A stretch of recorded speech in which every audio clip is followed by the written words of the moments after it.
Okay, so today what we're going to do is I'm just going to complete some of the non-combat related encounter cards. Now, I'll firstly zoom in on the screen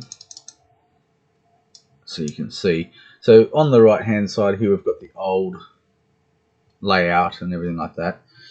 But what I'm going to be doing is I'm going to be modifying these to suit. Now, for any of the potions and salves and things like that, it's going to require people to use certain herbs, certain ingredients, certain things like that. So some of the encounters are going to come with some of the encounters are going to be with these naturally occurring herbal patches. So they can be harvested by the geopolitical group, and they can be sold at auction to to whoever wants to get them to create whatever they want to make with them, according to what type they are. Anyway, so look, I was going to start working on that first, but I'm going to just show the ones that I've done. I think I touched on it briefly before, but as you can see, I've gone through and I've created the cards for the creatures, the combat related encounters. Now, the other thing that I was going to touch on previously, but I realized that I had made some mistakes, or I had some problems with. I think I talked about the font size. Now, I'm zooming in on it, and it looks like it is picking up on the screen reasonably okay. So, just wanted to show that.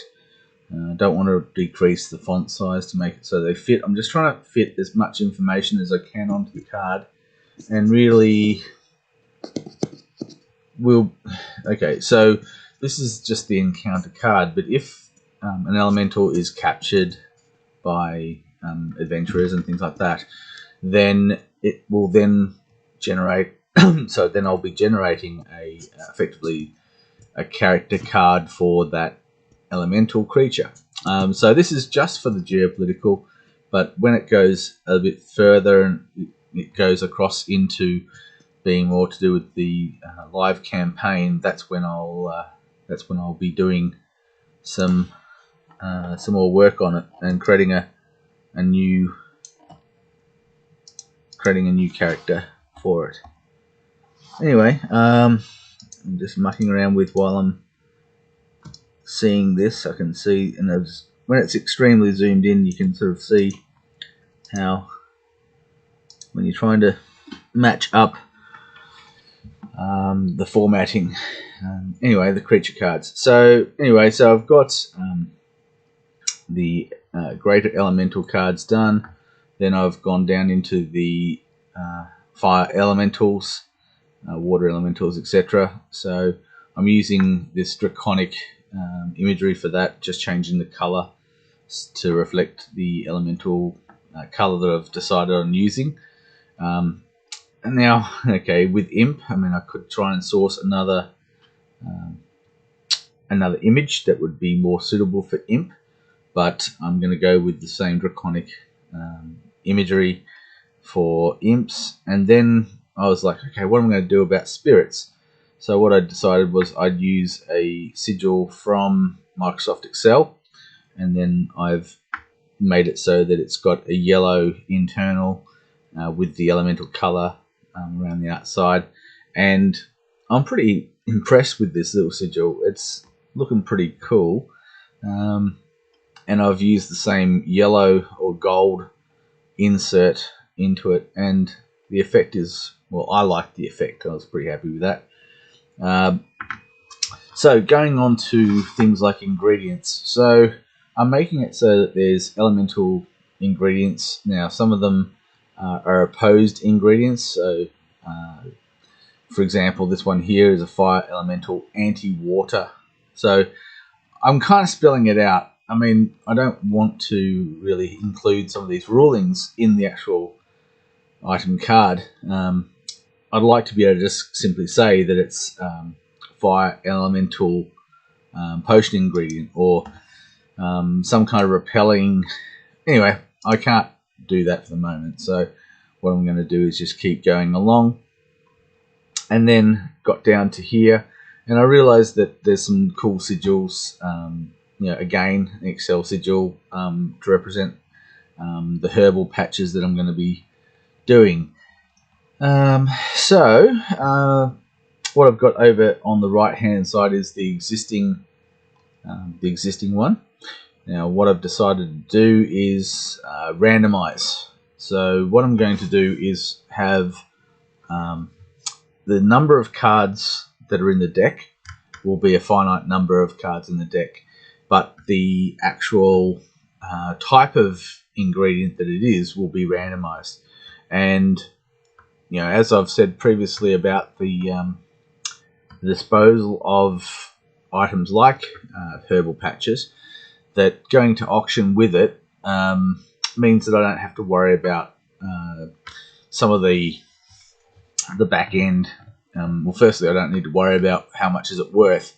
The market will tell that. So if it goes to auction and only sells for 1,000 silver pieces, well, that's what the market has decided it's going to be worth right now. Anyway, I just wanted to touch base and show what I'm intending to do with those. There's other things as well. I need to still go through and do the... Sorry if scrolling away is annoying, but I'm trying to find the one that I was after, and I can't find it. I believe it's down below, so I must have copied and pasted a few more times. Excuse the hiccups. Okay, so yes, the Civil War undead. So Civil War undead are going to be different in the way that they're treated. So during the Civil War, any of the people or different forces, if they died in the field, then quite frequently their corpses are still out there, and they've deteriorated and they've animated according to the same undead curse that affects pretty much every other undead in the game. The difference is that I'm going to possibly introduce the sentient undead into this as well.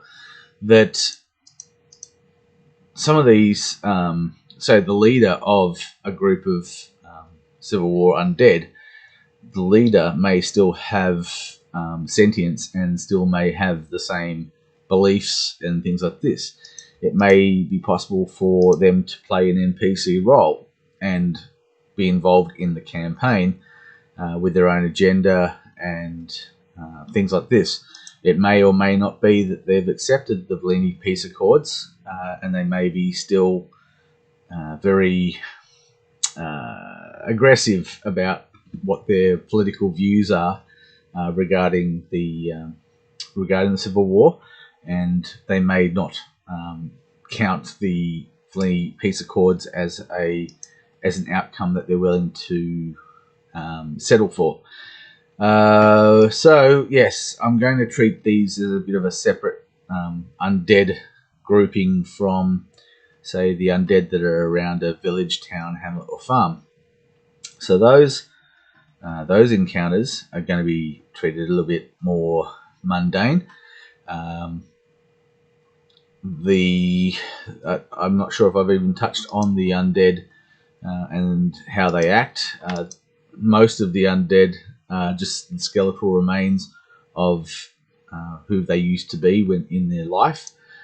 However, the curse is effectively that they will latch onto any sentient creature that they come across. Then they'll try to take that sentient creature back to the place of where they died. Now, the reason for that is that part of the curse is that because when the sentient creature died, that they weren't buried with respect. They were never given a ceremony of any kind that they died and their body decayed in the location where they died. So they're cursed to wander until their body is interned with respect. However, if you then disturb the bodies once they've been interred with respect, then the curse goes and starts all over again. So the first priority for that undead, the skeletal remains, is to rise from where they were disturbed, again latching on to another sentient creature, and then going directly back to where they died. So not the place of their burial, but the place where they died and they rotted and they were never buried with respect. So it's effectively one big net. I'm going to make it so they mindlessly do what they did the day before, the day of their death. If they went out to the fields, and then they go out to the fields, then they return, they go back out, they return, and they've been doing this for 1,000 years.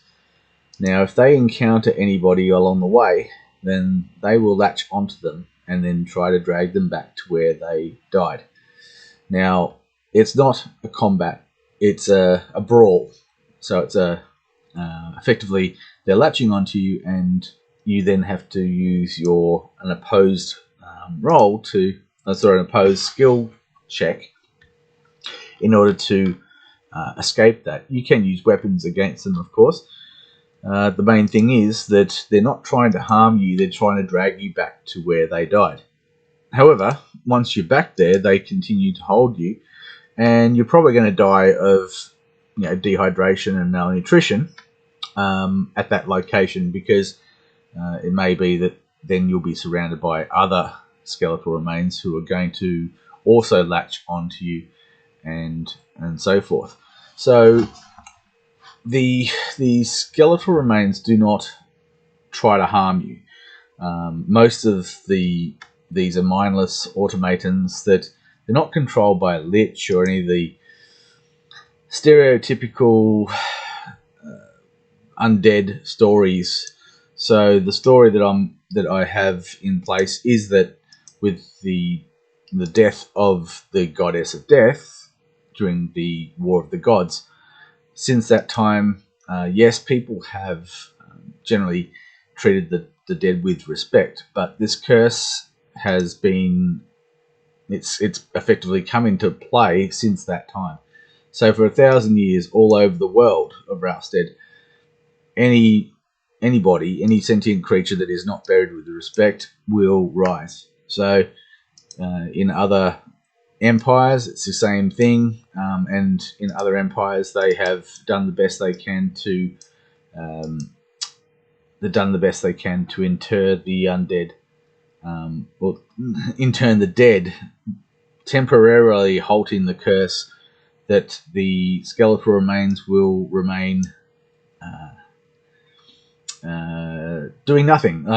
In a stasis, they will be there as a skeletal remains, but they will not move. They are inanimate unless somebody shows disrespect for their dead and basically desecrates and destroys or whatever the crypt or the burial mound or wherever they may be, and then it all starts over again. So it is possible that if skeletal remains have been taken from the field and then interned in a central crypt, that if that crypt was disturbed, then the skeletal remains will rise from there, and then they will effectively migrate back to where they died.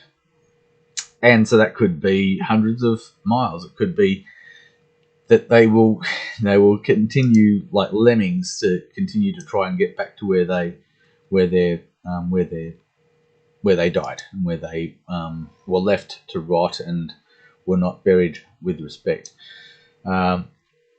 Anyway, I've gone on and on about that a little bit. The main thing is that the Civil War undead will possibly be treated differently from the other undead that are infesting the towns, villages, hamlets, and farms.